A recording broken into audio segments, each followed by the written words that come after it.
So number one is just the simple question of asking yourself whether you like the course or not. If you don't like the course at all, why bother even choosing it, right? If you don't like the course, how can you see yourself having a future, a long-term future especially in it? And if you choose a career that you don't like, not only are you going to suffer the long-term period of working in an industry that you don't like for the majority of your life, but you still have to fork out 30-40k of course fees and 4 years of your time to study it. But sure, it may be stable, it may be high paying, but if you hate it, right, to me it feels any advantage that comes with it will be futile.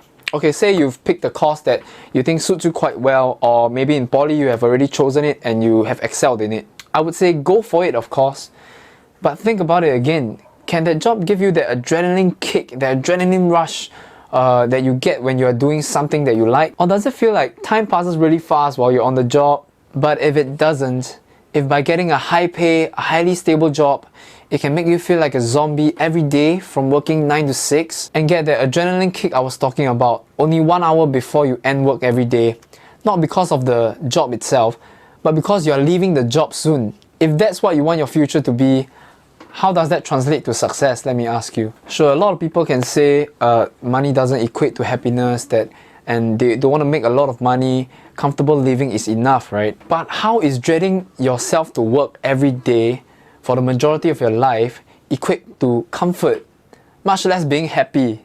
I studied accounting, okay?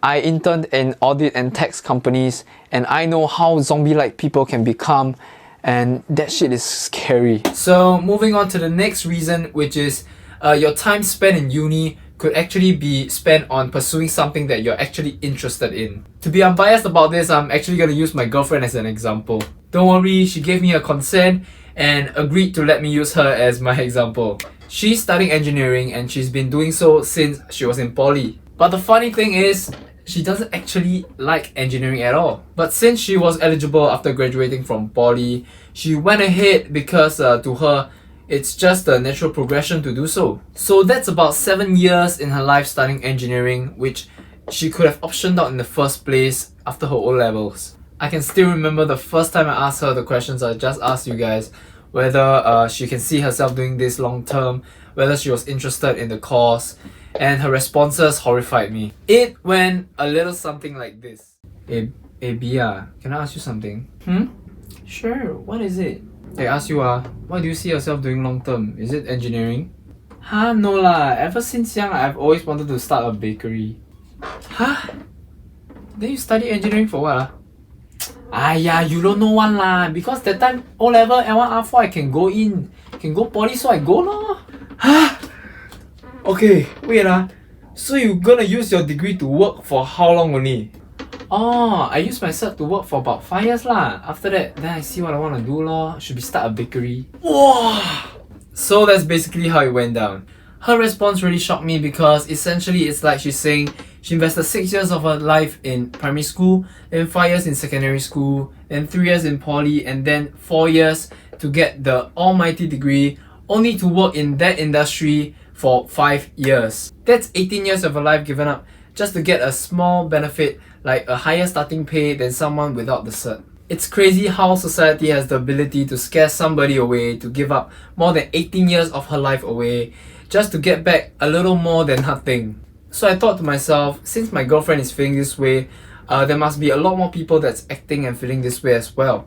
So I went online to check the statistics and to find the results were horrifying.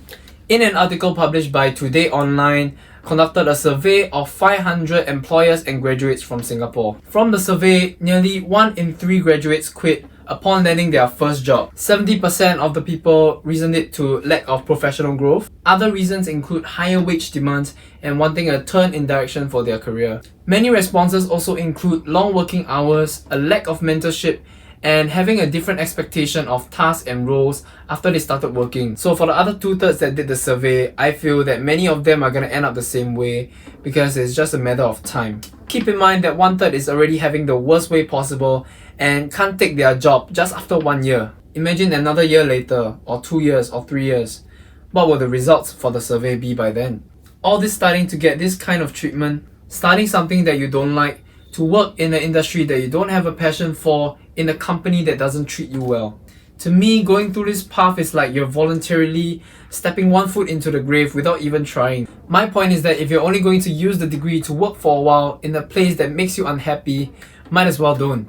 Don't go to uni just because you're eligible or just want to make someone proud. Finally, what I want you to consider before going to uni is the opportunity cost in terms of money. So the typical cost for 1 year in a Singapore local U is about $10,000. Say excluding other expense like food and renting a dorm, it would cost around $40,000 for a 4-year full-time bachelor degree. Now compare it with someone who went to work straight after poly, who takes in $30,000 annual salary including bonus. Harry would be the one working right out of poly. So 4 years later, after Tom gets his degree and Harry gets his last check from his company, what do you think would be the difference between them in terms of their finances? 10k? 20k? Oh hell no, not even close. The difference between the both of them after 4 years of doing what they do is a staggering $160,000 in cash. And that's already excluding the interest for the student loan debt by Tom and the amount of money that Harry earned from investing his $120,000. So please take strong consideration before going ham on that uni application. So how, if I don't go to uni, what can I do? Why don't you not ask me, but ask yourself? Think about what your interest is and what you really have passion for. If it's not found in uni, most probably it's going to be found outside of it. If you like to do sales, you can be a property agent, insurance agent, or sell cars.